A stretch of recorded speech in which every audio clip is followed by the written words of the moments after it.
Ladies and gentlemen, today we're gonna be talking about Joan Mary Lawrence, best known as a China actress and professional wrestler. She was one of the founding members of the Generation X and the side of Triple H and Shawn Michaels.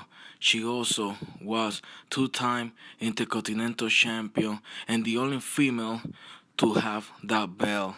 She also was a former WWE Women's Champion, and she totally dominated the women's division.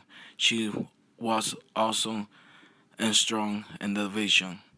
She also was the only female to participate in the Royal Rumble and King of the Ring. She definitely was the ninth wonder of the world.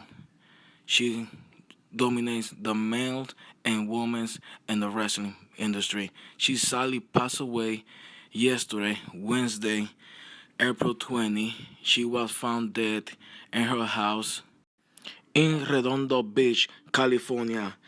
She was found by her friend that was going to check on her yesterday and found her in her bedroom. He's the one who called the police and let them know. Uh, she was last seen on Sunday, so the police department and friends they don't know exactly or have the timeline that she passed away. But sadly, she passed away.